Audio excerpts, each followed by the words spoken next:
पता चलता है कि वो मल्टीपल बेबी से प्रेग्नेंट है।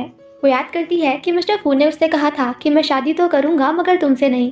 प्रेजेंट में उसे बहुत ज़्यादा दर्द हो रहा था और उसे ऐसा लग रहा था कि आज वो मरने वाली है। डॉक्टर्स भी बहुत ज़्यादा परेशान होते हैं क्योंकि उसका ब्लड प्रेशर नीचे जा रहा था।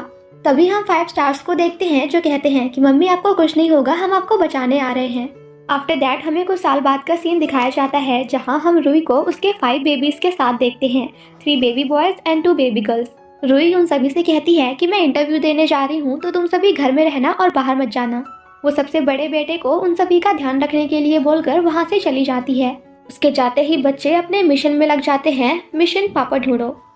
पहला बच्चा जो कि कुकिंग में एक्सपर्ट होता है वो कहता है मैं चाहता हूँ मेरे मास्टर शिशन हमारे डैड बने क्योंकि फिर हमें रोज रोज अच्छा खाना खाने को मिलेगा। दूसरी कहती है नहीं, क्योंकि मम्मी को प्रिटी चीजें पसंद हैं, इसलिए मैं चाहती हूँ कि फेमस डिजाइनर हाउ फू मेरे डैड बने। अब तीसरी भी खड़े होकर ऑब्जर्व करती है कि नहीं, मैं चाइनीज मेडिसिन में एक्सपर्ट हूँ इसीलिए मैं चाहती हूँ कि हमारे डैड कोई डॉक्टर बने। वो तीनों आपस में लड़ने लगते हैं मगर फोर्थ बेबी जो कि मैजिक में एक्सपर्ट होता है वो कहता है रुक जाओ, मैंने हमारी मॉम के लिए डैड ढूंढ लिया है और वो है फू चे यू। बड़ा भाई अब उन सभी को फू के बारे में बताने लगता है कि वो फ्यूशियन ग्रुप का प्रेसिडेंट है और चाइना का सबसे अमीर आदमी। साथ ही साथ वो 185 सेंटीमीटर लॉन्ग है और उसके 8 पैट्स भी हैं। वो बहुत ही ज्यादा क्लीन है क्योंकि आज तक उसकी कोई गर्लफ्रेंड भी नहीं है। आज मॉम एंड डैड एक दूसरे से मिलने वाले हैं क्योंकि मैंने मॉम का रेज्यूमे फूशियन कंपनी में सबमिट किया है। फोर्थ बेबी कहता है और सबसे इम्पोर्टेंट बात ये कि मिस्टर फू हमारे रियल डैड हैं। अब सभी को मिस्टर फू पसंद आ जाते हैं और वो सभी मिस्टर फू को अपने डैड बनाने के लिए अप्रूव कर देते हैं।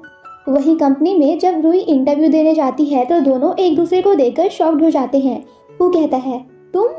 वो मन में सोचती है कि 7 साल हो गए, मैंने सोचा नहीं था कि मैं तुमसे ऐसे मिलूंगी।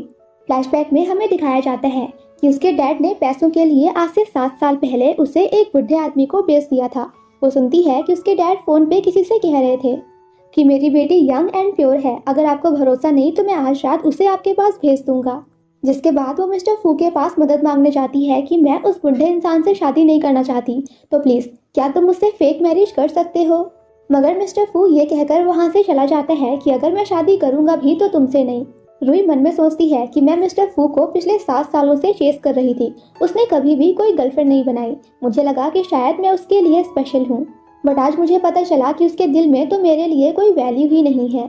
जिसके बाद वो मिस्टर फू को किडनैप कर लेती है। मिस्टर फू चिल्लाकर कहता है कि क्या तुम पागल हो गई हो, तुम्हें समझ भी आ रहा है तुम क्या करने जा रही हो।